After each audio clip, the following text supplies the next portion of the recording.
Price Lord. கர்த்தருடைய சத்தம் இந்த வீடியோ மூலமாய் உங்களை பார்ப்பதில் நான் மிகவும் மகிழ்ச்சி அடைகிறேன்.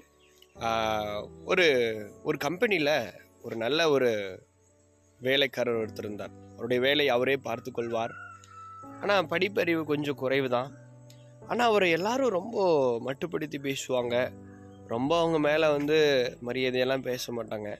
ஆனால் இந்த மனுஷன் ஒரு கர்த்தருக்கு பயப்படுகிற ஒரு மனுஷனாக இருக்கிறாரு. அந்த கம்பெனியில் அந்த மிஷின் ரொம்ப கோளாறாயிருச்சு. எங்கெங்கேயோ கூப்பிட்டு யாரோ கொண்டு அதை சரி பண்ண முயற்சி பண்ணுறாங்க.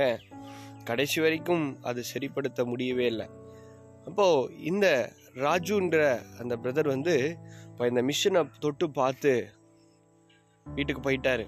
அப்புறம் நைட்லாம் போய் ஜோம் பண்ணுறாரு. எசப்பா, நான் போய் மிஷின் நாளைக்கு போய் நான் சரிப்படுத்தணும், எனக்கு ஞானத்தை தாங்க, எனக்கு கிருபை தாங்க அப்படின்னு சொல்லி ஜெபிச்சுட்டு போகிறாரு. போய் அதே போல் அந்த மிஷின் தொடுறாரு. தொட்டு பார்த்து, எனக்கு கொஞ்சம் ஞானம் இல்லைப்பா, இது எப்படி செய்யணும்னு தெரில, எனக்கு கற்றுக் கொடுங்கன்னு சொல்கிறாரு. அப்படியே செஞ்சு அந்த மிஷின் ரெடி ஆயிடுது. அப்போ எல்லாரும் ஆச்சரியப்படுறாங்க. தம்பி ராஜு, எப்படிப்பா நீ இதை செஞ்ச, உனக்கு இதை பற்றி உனக்கு எப்படி தெரியும் அப்படிங்கும்போது அவர் சொன்னாராம், எனக்கு இதை பற்றி எனக்கு பெருசாக ஒன்றும் தெரியாதுங்க, நான் ஏசப்பட்ட ஜெபிச்சுட்டு வந்தேன், நிச்சயமாக அவர் எனக்கு உதவி செய்வாருங்கிற நம்பிக்கையில் செய்தேன் அப்படின்னு சொன்னாராம். அப்போ எல்லாரும் ரொம்ப அவரை பார்த்து சந்தோஷப்பட்டதும் இல்லாமல் ரொம்ப ஆச்சரியப்பட்டாங்களாம்.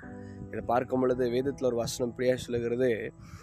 நீதிமொழிகள் 1ஆம் அதிகாரம் 7ஆம் வசனம், கர்த்தருக்கு பயப்படுதலே ஞானத்தின் ஆரம்பம் சொல்லி, நம்ம கர்த்தருக்கு பயப்பட்டு அவரோட வழிகளை நடந்து அவர்கிட்ட ஜெபித்து நம்ம தெரியாததை கேட்டோம் அப்படின்னா நமக்கு தெரியாததை தேவன் கற்றுக் கொடுப்பாருங்க. கர்த்தர் உங்களோடு கூட இருப்பார். ஒருவன் ஞானத்தில் குறைவுள்ளவனாய் இருந்தால் அவன் தேவனிடத்தில் கேட்க கடவுள்னு சொல்லி வசனம் சொல்லியிருக்குங்க.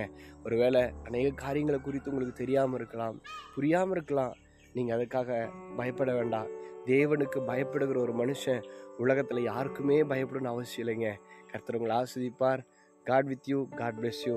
ஆமென்.